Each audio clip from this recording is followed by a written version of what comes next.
इस बात से बेखबर कि सपना जिस लड़की से अपने बेटों की शादी करवा रही है वो कितनी चालाक और टेढ़ी लड़कियां हैं। वो अपने दोनों बेटों की शादी नेहा और पूजा नाम की लड़की से करवा देती है। नेहा और पूजा दिखने में जितनी सीधी, भोली और संस्कारी लग रही थी, वो दोनों असल में उतनी ही टेढ़ी थी। किसी की नजर न लगे मेरी दोनों ही बहुओं को, कितनी प्यारी हैं मेरी बहुएं। माँ जी, वो तो आपका हमें देखने का नजरिया है, वरना आप जितना अच्छा शायद इस घर में कोई होगा। और हम दोनों तो बिल्कुल अच्छे नहीं हैं, क्योंकि आज के जमाने में अच्छी बहुएं होती ही नहीं है। हाँ माँ जी, नेहा दीदी बिल्कुल सही कह रही हैं। अच्छे हम नहीं, अच्छी आप हैं, इसीलिए आपको हर कोई अच्छा लगता है। बहू, तुम दोनों जितनी संस्कारी हो उतनी ही अच्छे संस्कार तुम्हारी बातों में भी नजर आ रहे। अच्छा, तुम दोनों जाकर अब आराम कर लो, बहुत रात हो गई है। नहीं माँ जी, हम आराम कर लेंगे। पहले आप अपने कमरे में चलिए, मैं आपके पैर दबा देती हूँ, और पूजा तुम किचन साफ कर देना। अच्छा ठीक है, आप तुम दोनों इतना जिद कर रही हो तो तुम दोनों को जो करना है कर लो। मैं अपने कमरे में जा रही हूँ। जी माँ जी, आप अपने कमरे में चलिए, बस मैं तेल लेकर अभी आती हूँ। इस तरह से सपना अपने कमरे में आराम करने के लिए चली जाती है और दोनों देवरानी जेठानी किचन में जाकर हंसते हुए एक दूसरे से कहती है, दीदी, मुझे तो लगा था कि सिर्फ हमारी बेचारी नंद ही सीधी है, पर यहाँ तो हमारी सास भी बेवकूफ है। पर दीदी, आपने ये क्यों कहा कि मैं किचन साफ करके सोऊंगी? मुझसे नहीं होने वाला किचन का काम। अरे बेवकूफ, तुझे किसने कहा कि तू किचन में काम करेगी? मैं उस बुढ़िया के पैर दबाऊंगी, कमरे में जाते ही वो बुढ़िया सो जाएगी, और किचन का काम हम अपनी प्यारी सीधी सादी ननन से करवाएंगे। हमेशा की तरह किचन का काम खत्म होने के बाद मैं उस रूपल की बच्ची को उसकी माँ के कमरे में भेज दूंगी। सारी रात अपने माँ के पास बैठकर पैर दबाती रहेगी वही। इतना बोलकर नेहा अपनी नंद रूपल को बुलाती है, जो कि बहुत ही भोली और सीधी थी। वो अपनी दोनों भाभीयों का कहा कभी नहीं टालती थी और ना ही उनसे ऊंची आवाज में बात किया करती थी। क्या हुआ भाभी, आपने मुझे आवाज दिया क्या? हाँ रूपल, देखो ना, पूजा की तबीयत अचानक से खराब हो गई। किचन पूरा तहस नहस पड़ा है। क्या तुम जल्दी से किचन साफ कर दोगी? हाँ भाभी, आप दोनों जाकर आराम कर लीजिए, मैं किचन के साथ साथ बाकी सारे काम कर लूंगी। इस तरह से दोनों भाभियां मिलकर अपनी सीधी सादी नंद का फायदा उठाती है और घर के सारे काम उसी से करवाती है। अब ऐसे ही कुछ दिन बीत जाते हैं और एक दिन सपना किसी काम से अपने मायके चली जाती है। उसके जाने के बाद तो मानो जैसे दोनों बहू के पंख निकल आते हैं। अरे ओ रूपल, कहाँ मर गई? जल्दी इधर आ। पूजा, ये सब क्या है? अगर तू तेरी बनकर काम करवाएगी तो वो बेवकूफ काम नहीं करेगी। आने दे उसे, देख कैसे एड़ा बनकर पेड़ा खाया जाता है। मैं तुझे सिखाती हूँ। अपनी भाभीयों की आवाज सुनकर बेचारी रूपल सारा काम छोड़कर अपनी भाभीयों के पास आती है। क्या हुआ भाभी, आप नाराज लग रही हैं? मुझसे कोई गलती हो गई क्या? नहीं तो रूपल, तुमसे कोई गलती नहीं हुई है, बस तुम अब से कॉलेज नहीं जा सकती। माँ जी ने मुझसे कहा था कि तुम्हारी जिम्मेदारी मेरे ऊपर है। बहुत जल्द तुम्हारी शादी हो जाएगी। शादी के बाद तुम्हें ही अपना ससुराल संभालना होगा। इसीलिए माँ जी ने कहा है कि मैं तुम्हें घर के सारे काम सिखा दूं, ताकि तुम्हें ससुराल में कोई परेशानी ना हो। सुन लिया ना तुम्हारी माँ क्या कहकर गई है दीदी से? इसीलिए रात में सोने से पहले मेरे और दीदी के पैर दबा देना, पर अपने भैया के आते ही सारा काम छोड़कर खुद आराम करने चली जाना, समझी? अगर माँ ने आप दोनों से ऐसा कहा है तो जरूर कुछ सोच समझ कर ही कहा होगा। अब से मैं कॉलेज नहीं जाऊंगी। बेचारी रूपल अपनी दोनों भाभीयों की चालाकियों को नहीं समझ पाती और इसी तरह से नेहा और पूजा मिलकर रूपल को सताती और उनके भैया के आते ही बेचारी रूपल अपने कमरे में जाकर सो जाती। ये देखकर रूपल के भाइयों को लगता कि सारा काम उनकी बीवियां ही कर रही है। एक दिन अचानक से सपना घर आ जाती है और वो देखती है कि उसकी दोनों बहुएं उसकी बेटी के साथ नौकरों की तरह व्यवहार कर रही है। छी रूपल, कैसा खाना बनाया आज तुमने? ऐसा खाना बनाओगी तो तुम्हारी सास ये खाना तुम्हारे मुंह पर दे मारेगी। दीदी, यह सब आपके प्यार का नतीजा है। मैं कहती थी ना, इससे सख्ती से पेश आओ, तभी ये कुछ करेगी। भाभी, आप दोनों मुझे माफ कर दो, मैं आगे से ध्यान दूंगी, मुझसे ऐसी गलती दोबारा नहीं होगी। अच्छा ठीक है, माफ किया, पर याद रखना आइंदा से ऐसी गलती हुई ना तो घर से निकाल दूंगी। तुम्हारी जिम्मेदारी मेरे हाथों में देकर गई है माँ जी। अपने दोनों बहुओं का असली रूप देखकर सपना के पैरों तले जमीन खिसक जाती है और उसे अपनी बेटी रूपल के लिए बहुत दुख होता है। अब नेहा और पूजा रूपल को डांट ही रही होती है कि तभी वहाँ सपना आ जाती है और अपनी बहू को उनकी सही औकात याद दिलाती है। बस करो, मैंने तुम दोनों का असली रूप देख लिया है। बहुत फायदा उठा लिया तुम दोनों ने मिलकर मेरी सीधी सादी में मासूम सी बेटी का। रूपल बेटा, तू इतनी सीधी क्यों है कि हर कोई तेरा फायदा उठा लेता है। माँ जी, आप यहाँ पर आप तो कुछ दिनों बाद आने वाली थी ना? हाँ, कुछ दिन बाद आने वाली थी, पर मुझे अपनी टेढ़ी बहुओं की याद सताने जो लगी। वो अकेले घर कैसे संभालेंगी, इसलिए अचानक यहाँ आ गई और यहाँ आकर मैंने तुम दोनों का असली रूप देख ही लिया। अपनी बहुओं का असली रूप देखने के बाद सपना असली रूप अपने बेटों को दिखाती है, जिसके बाद सपना के बेटे अपनी बीवियों को छोड़ने का फैसला लेते हैं। अपने पति का फैसला सुनकर नेहा और पूजा डर जाती है और अपनी गलती की माफी अपनी नंद से मांगती है। रूपल, हम दोनों तुम्हारे गुनहगार हैं। अगर तुम हमें माफ कर दोगी तो शायद घर वाले भी हमें माफ कर देंगे। भाभी, आपको घर से कोई नहीं निकालेगा। माँ, भाभी को माफ कर दो ना। और जरूरी नहीं होता कि जिसने हमारे साथ बुरा किया है हम भी उसके साथ बुरा करें। रूपल मेरी बहन, तू कितनी मासूम है, कितनी सीधी है। तेरी भाभी अब भी तेरा फायदा उठा रही है। भैया, भाभी ने भले ही मेरे सीधेपन का फायदा उठाया है, लेकिन आप ये भी तो देखो ना कि मैं अब घर संभालना सीख गई हूँ। और वैसे भी सही तो कहा था भाभी ने कि एक ना एक दिन मुझे ससुराल तो जाना ही है। रूपल, तू पुरानी बातें भूल सकती है, पर मैं इस औरत की गलती को माफ नहीं कर सकता। प्लीज भैया, मेरे लिए भाभी को माफ कर दो। आप दोनों के सामने मैं हाथ जोड़कर कह रही हूँ, इस घर की बहू को इस घर से मत निकालो। नहीं मेरी बहन, इन दोनों औरतों की वजह से तू क्यों माफी मांग रही है? तू यही चाहती है ना कि मैं इन दोनों को माफ कर दूं? ठीक है, मैं इन दोनों को माफ कर रहा हूँ, सिर्फ तेरे कहने पर। रूपल के कहने पर सभी घर वाले नेहा और पूजा को माफ कर देते हैं। इसके बाद फिर कभी नेहा और पूजा इस तरह की हरकत नहीं करती। सुमन एक पढ़ी लिखी औरत थी जो एक सरकारी एनजीओ में काम किया करती थी और उस एनजीओ की वो सुपरवाइजर भी थी। सुमन के 2 बेटे थे और उन दोनों की अब तक शादी नहीं हुई थी। ऐसे ही एक दिन सुमन एनजीओ का काम खत्म करके घर जा रही होती है कि तभी उसकी एक फ्रेंड तारा उससे कहती है, वैसे यार आज एनजीओ में बहुत काम था, मैं तो बहुत ज्यादा थक गई। थक तो मैं भी गई हूँ यार, पर तेरे तो मजे हैं। तेरी वो अनपढ़ भतीजी तो है घर पर जिसने पूरा घर तेरा संभाल रखा है। वो तो है, पर इस अनपढ़ की भी तो शादी करवानी है। कहीं इसके लिए कोई लड़का मिल नहीं रहा। आखिर आजकल के जमाने में अनपढ़ लड़कियों से शादी करता ही कौन है। वैसे तेरे भी तो 2 बेटे हैं, तू अपने बेटों की शादी कब कर रही है? तुझे बहू नहीं चाहिए क्या? चाहिए यार, पर मुझे अपने से भी ज्यादा पढ़ी लिखी बहुएं चाहिए। बस उसी की खोज में लगी हूँ। इतना बोलकर सुमन और तारा दोनों ही अपने अपने घर चली जाती हैं। अगले दिन सुमन की छुट्टी थी, इसलिए आज सुमन घर पर ही होती है और सुबह से सुमन अकेले ही घर के काम कर रही होती है। तभी सुमन का बड़ा बेटा पवन सुमन से कहता है, माँ, तुम अकेले घर का और बाहर का काम करके बहुत थक जाती हो ना?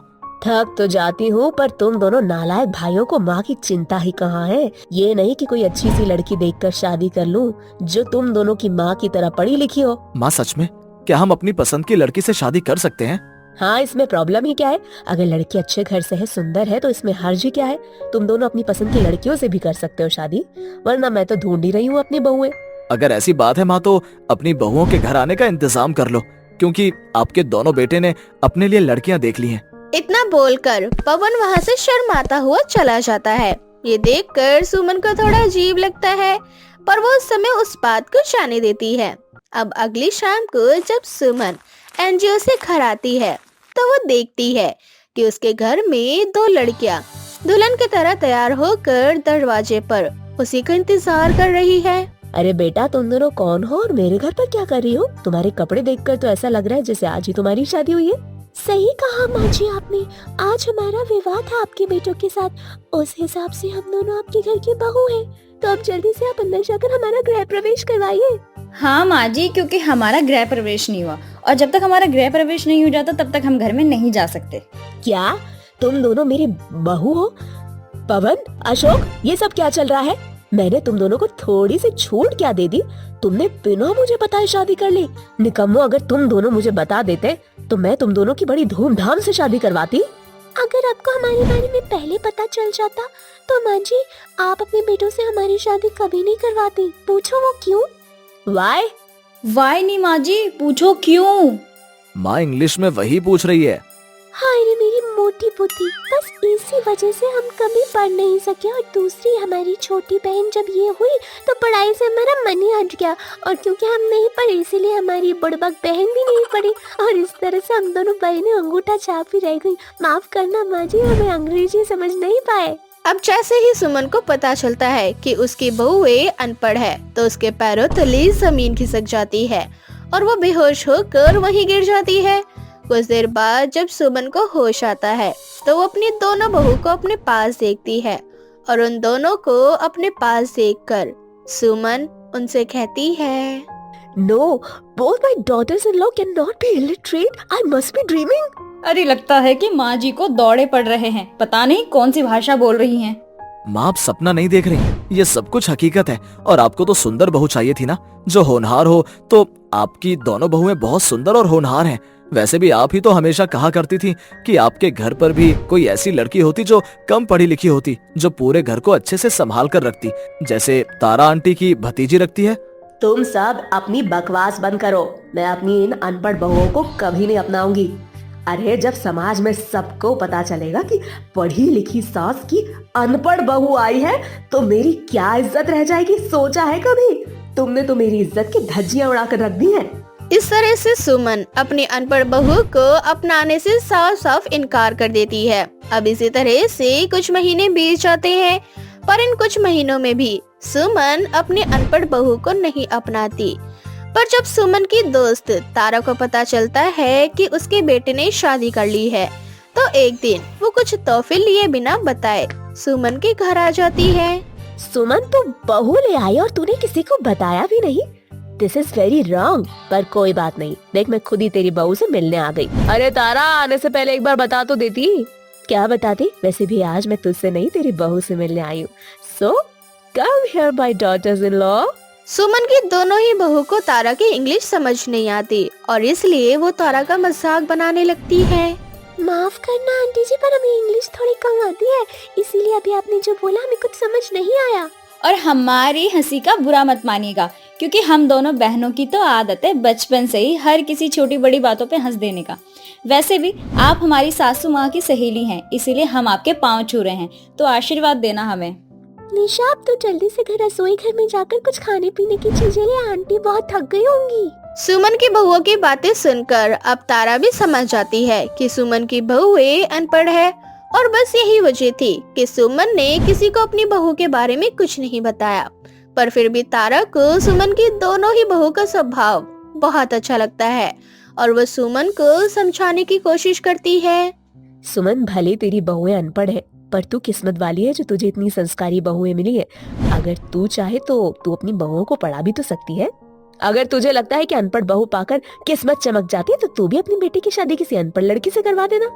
हाँ, क्यों नहीं? अगर मेरी बहू तुम्हारी बहू की तरह सुंदर, सुशील और संस्कारी हुई तो मुझे अनपढ़ बहू पाकर कोई गम नहीं होगा। अच्छा, अब मैं चलती हूँ। इतना बोलकर तारा वहाँ से चली जाती है। अब ऐसे ही कुछ महीने बीत जाते हैं और एक रात अचानक से तेज बारिश होने लगती है। घर में सुमन के दोनों बेटे नहीं थे। आज घर में सुमन अपने अनपढ़ बहुओं के साथ अकेली थी। लाइट ना होने की वजह से सुमन का पैर सीढ़ियों से फिसल जाता है और उसके कमर में अंदरूनी चोट लग जाती है। ओह माय गॉड, ये क्या हो गया मेरे साथ? जब से मेरे घर में ये अनपढ़ बहू आई है तब से मेरे साथ सब कुछ उल्टा ही हो रहा है। बाहर इतनी तेज बारिश हो रही है, अब मैं डॉक्टर के पास कैसे जाऊँ? माँ जी, कोई बात नहीं, अगर हम आपको डॉक्टर के पास नहीं ले जा सकते, हमें ऐसी चोटों को ठीक करने का बड़ा तजुर्बा है। हम आपके लिए अभी काढ़ा बना देती हैं और घरेलू नुस्खों से आपके दर्द को आराम कर देंगे। अनपढ़ जाहिल कहेगी, कुछ तो आता है नहीं, खुद को डॉक्टर समझ बैठी है। पर माँ जी, दीदी बिल्कुल सच कह रही हैं। वो बहुत ही बढ़िया लेप बनाती है, अगर उसे लगाओगे ना तो अंदरूनी सारे दर्द गायब हो जाएंगे आपके। चुप कर दीदी की चमची, आज तुम दोनों की वजह से मेरी ये हालत हुई है। हे भगवान, कोई डॉक्टर को बुलाओ या मेरे बेटे को बुलाओ। इतना बोलकर सुमन दर्द से बेहोश हो जाती है, जिसके बाद दोनों बहनें मिलकर सुमन को सोफे पर रखती है और वहीं रहकर सारी रात अपनी सास की देखभाल करती है।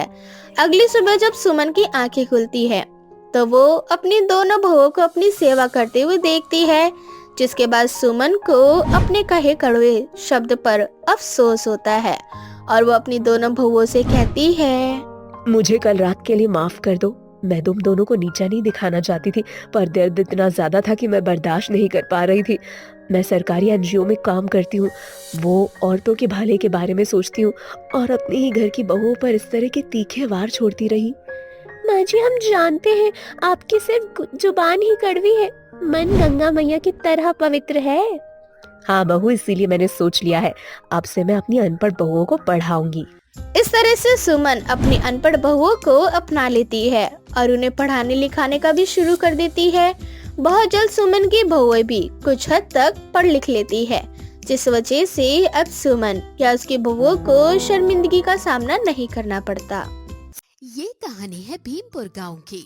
भीमपुर गांव के मुखिया अर्जुन सिंह, जो कि गांव के कर्ता धर्ता थे। अर्जुन सिंह के पास बहुत सारी बकरियां हुआ करती थी। अर्जुन सिंह को बकरियों से बहुत ज्यादा प्यार था। उन सभी बकरियों में अर्जुन सिंह की प्रिय बकरी थी, जो कि सफेद रंग की थी। वे सफेद रंग की बकरी को मीना कहते थे। ये बकरी अर्जुन सिंह की माँ ने उनको उनके जन्मदिन पर दी थी, जिस कारण अर्जुन सिंह उस बकरी को अपने सीने से लगा कर रखते हैं। एक बच्चे की तरह से प्यार किया करते थे। ऐसे ही एक दिन अर्जुन सिंह अपनी मीना बकरी से बातें करते हुए कहते हैं, अरे मीना, कितनी कमजोर हो गई है तू। मुझे तो ऐसा लगता है कि तुझे किसी अच्छे डॉक्टर के पास लेकर जाना पड़ेगा, ताकि वो तुझे कुछ अच्छी ताकत वाली चीजें दे, जिससे तू तंदुरुस्त हो जाए। तभी वहाँ उनकी पत्नी सीमा आती है और सीमा अपने पति से कहती है, जितना प्यार आप इन जानवरों से दिखाते हैं ना, अगर उतना ही प्यार अपने किसी परिवार के सदस्य से या फिर इन घर के नौकरों से दिखा देते ना, तो उनका मन भी बहुत खुश हो जाता। मुझसे जबान लड़ाने की जरूरत नहीं है। मैं अर्जुन सिंह हूँ, इस गांव का मुखिया हूँ। मेरा जो मन करता है मैं वो करता हूँ, अपनी मर्जी से जीता हूँ। किसी के खैरात पर अपना जीवन नहीं जीता, समझी तू? सीमा बिना कुछ कहे वहाँ से चली जाती है। ऐसे ही थोड़ी देर बाद अर्जुन सिंह अपनी बकरी को अपनी गोद में उठाता है और उसे पुकारते हुए अपने कमरे में ले जाता है और उसे प्यार से सुला देता है। थोड़ी ही देर बाद अर्जुन सिंह अपने किसी काम से घर से बाहर चला जाता है और जब अर्जुन सिंह वापस आता है तो अपने कमरे में देखता है कि मीना बकरी, जो कि उसकी बहुत प्रिय थी, वह उसके कमरे में नहीं है। ये देखकर अर्जुन थोड़ा हैरान हो जाता है। वह अपने घर में यहाँ वहाँ अपनी मीना बकरी को ढूंढने लगता है। उसकी बकरी उसे कहीं नहीं मिलती। वह परेशान हो जाता है। तभी वहाँ उसकी पत्नी आती है। वह अपने पति से कहती है, क्या हुआ, आप इतना परेशान क्यों हो? अरे मेरी मीना नहीं मिल रही है, बहुत देर से ढूंढ रहा हूँ। तुमने उसे देखा है क्या? नहीं तो, मैं तो रसोई में काम कर रही थी। क्या पता यहीं कहीं खेल रही होगी, आ जाएगी, आप चिंता मत कीजिए। सुबह से शाम हो जाती है, लेकिन अर्जुन सिंह की बकरी घर वापस नहीं आती। ऐसे ही घर का माहौल थोड़ा खराब हो जाता है। अर्जुन सिंह को अपनी बकरी को लेकर काफी ज्यादा चिंता होने लगती है। रात के करीबन 1 बजे अर्जुन सिंह की बकरी अपने घर वापस आती है। अर्जुन सिंह बकरी को देखकर बहुत खुश होता है और वह भागता हुआ उसे गले से लगाता है। अर्जुन सिंह जैसे ही बकरी को अपने गले लगाता है, वह बकरी अर्जुन सिंह को लात मारती है और अर्जुन सिंह जाके जमीन पे गिरता है। अर्जुन सिंह अपनी बकरी की इन हरकतों से थोड़ा परेशान हो जाता है, लेकिन वह बकरी की इस हरकत को नजरअंदाज करते हुए उसे अपने घर ले आता है। ऐसे ही कुछ दिन बीत जाते हैं। ऐसे ही एक सुबह अर्जुन सिंह मंदिर से पूजा पाठ करके अपने घर में आता है और अपने घर के पूरे सदस्यों को टीका लगाता है और प्रसाद देता है। तभी वह अपनी मीना बकरी को जैसे ही टीका लगाता है, तभी वह बकरी, जिसकी आंखें बहुत बड़ी बड़ी और लाल लाल हो जाती हैं, वह बकरी दिखने में काफी ज्यादा डरावनी नजर आने लगती है। ये देखकर अर्जुन सिंह और उसके परिवार वाले घबरा जाते हैं। वह बकरी धीरे धीरे एक भूतिया बकरी में बदल जाती है। ये सब देखकर पूरा परिवार सहम जाता है। थोड़ी ही देर बाद वह बकरी बिल्कुल नॉर्मल हो जाती है। बकरी में हुए ये बदलाव को देखकर सीमा अपने पति अर्जुन से कहती है, देखो, मैं जानती हूँ अगर मैं आपकी बकरी को लेकर कुछ भी बोलूँगी तो आपको शायद बुरा ही लगेगा, लेकिन कुछ चीजें ऐसी हैं जिसे हमें नजरअंदाज नहीं करना चाहिए। जब से मीना घर से गायब हुई है और वह आधी रात को जिस तरह से घर में आती है और फिर उसका लात मारना, उसकी आंखें इस तरह से लाल हो जाती है, उसका शारीरिक ढांचा बदल जाता है, ये सब देखकर मुझे लगता है कि कुछ गड़बड़ है। हमें किसी तांत्रिक बाबा का सहारा लेना चाहिए। वैसे तुम्हारी बातें मुझे कभी पसंद नहीं आती, लेकिन आज तुम्हारी बात मुझे पहली बार सही लग रही है। तो तुम ऐसा करो, तुम्हारे जानने में कोई अच्छा तांत्रिक बाबा हो तो उसे बुला कर ले आओ। सीमा फौरन अपने किसी जानकार तांत्रिक को घर बुलाकर ले आती है। तांत्रिक जैसे ही घर पर आता है, वे घर का माहौल देखकर समझ जाता है कि घर में किसी बुरी आत्मा का साया है। तांत्रिक को देखकर मीना बकरी जोर जोर से चिल्लाने लगती है। तभी वह तांत्रिक बाबा किसी तरह से मीना बकरी को शांत करता है और उस बकरी की आवाज से वहाँ गांव के कुछ लोग जमा हो जाते हैं। जिसके बाद वह तांत्रिक मीना बकरी से पूछते हुए कहता है, देख, मैं सब जानता हूँ कि तू बेजुबान जानवर का सहारा लेकर घर के सभी लोगों को नुकसान पहुँचाना चाहती है। तेरी भलाई इसी में है कि तू खुद ब खुद सच बोल दे कि तू यहाँ किस मकसद से आई है। मैं यहाँ अर्जुन सिंह से बदला लेने आई हूँ। कैसा बदला? ये उस समय की बात है जब मैं अर्जुन सिंह के घर पर नौकरानी का काम किया करती थी। अर्जुन सिंह, जो कि बहुत ज्यादा बदतमीज किस्म का व्यक्ति था, उसे अपने रुतबे पर बहुत ज्यादा घमंड था। अर्जुन सिंह ने मेरी इज्जत पर नजर डाली थी और उसने मेरे साथ बहुत बुरा सलूक किया था और इसने मेरी इज्जत बर्बाद करने के बाद मुझे अपने ही घर के छत से नीचे फेंक दिया था और सबसे ये बोल दिया था कि मैं छत से नीचे गिर गई। और ये कानूनी तौर पर तो बच गया, लेकिन मेरी जो आत्मा तड़प रही है, अब उससे कैसे बचेगा? तांत्रिक बाबा नौकरानी की चुड़ैल को बकरी से अलग कर देते हैं और अपनी तंत्र विद्या शक्ति से एक बोतल में उस चुड़ैल को बंद कर देते हैं। गांव वालों के सामने अर्जुन की सच्चाई आ जाती है। तभी उसमें से एक व्यक्ति पुलिस को फोन करके अर्जुन की सारी सच्चाई बता देता है, जिसके बाद अर्जुन को पुलिस वाले गिरफ्तार कर लेते हैं। इतना सब होने के बाद वह खुद ब खुद अपना जुर्म कबूल कर लेता है।